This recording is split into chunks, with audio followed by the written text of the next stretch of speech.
Yo, what's up everyone? I don't even know where to start. I've gained like 3 subscribers, getting loads of views, so thank you very much for the people that actually are watching my videos, liking them, commenting on them. I really do appreciate it. I'm kind of lost for words because even though it's such a small thing in the retrospect of other people, I really do appreciate it, just because again, I'm just doing this for fun, and kind of like I said before, I've been kind of enjoying making videos. So thank you very much for all the people that have been watching my videos and, you know, like I said, liking them and commenting on them and even subscribing, so I do appreciate it, so thank you. But that is not why we are here. I genuinely thought I didn't know how to make this video in terms of what I wanted to do exactly, but it's not going to be a long video. So I was thinking, how much do actually Falcon players make? So everyone knows Team Falcon's probably the richest team in Counter-Strike 2. You probably heard like rumours about crazy salaries, you know, obviously sick lineups, and, you know, basically a multi-million-dollar dream squad, which, you know, I don't blame them. End of the day, they have money to buy them players, so go for it. But how much actually do these guys make? So what I'm going to do, I'm just going to break it down in this video, and let's get into it. First up, we got one of the biggest, probably best players to ever play Counter-Strike, is Nico. So sources suggest he's pulling around 95,000 every month, so this is dollars. It's not a typo, $95,000 as a star player. That's nearly $1.2 million a year just in salary. That is mental, especially for esports. I think that's an insane number. Next, we have one of the veterans riflers, which is Magisk. He's no stranger to big paychecks either. Obviously, he has earned a lot of money throughout his career, being in Astralis, winning, what was it, 5 majors. But he's around between 40 and 60,000 a month. In terms of his salary, which is crazy as well. Like, that's so much money. That's like probably for some people their wage for a whole year, and this guy's getting this, you know, a month. Then there's Dexter, the team's AWP.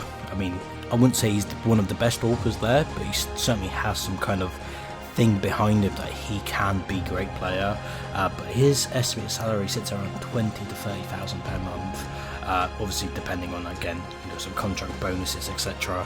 It's probably for the rest of the players too. They probably have some kind of bonuses. Then we have Tessers.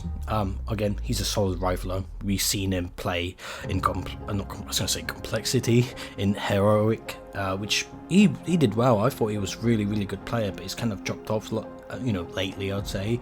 But he's making between $20,000 to $35,000 a month, which is, again, insane wages for a you know, esports, let's say CS2 player, which is insane to me too, to actually think about how much money he earns. And then we finally got Kisan. I don't know how you pronounce his name, but obviously, as most of you know, he's the in-game leader. So IGLs tend to earn a bit more due to their role. So he's probably sitting around 25 to 45,000 monthly, which again is insane amount of money. So you're probably wondering, how much is this, you know, in total? So what does it add up for the whole team, you know, of Team Falcons every single month? According to insiders and analysts, the total monthly payroll is around $240,000 a month. You know, this is including the players and the coaching staff, which is insane amount of money. That's nearly about $3 million a year just in salaries, and obviously this doesn't even include prize money, brand deals, or bonuses, which is insane to think about.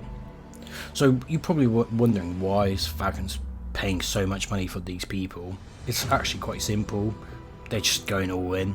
Big salaries attract big names, and big names win big games, as you probably know, or at least, you know, most people think that's the plan, or at least they think that's the plan.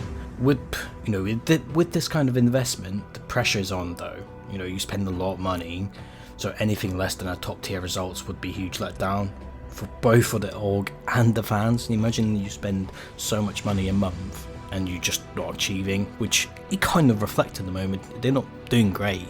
They're still missing players to actually make that difference. So that's why I have you guys here. So what do you think? Are these salaries actually deserved, or Falcons just throwing money into the fire?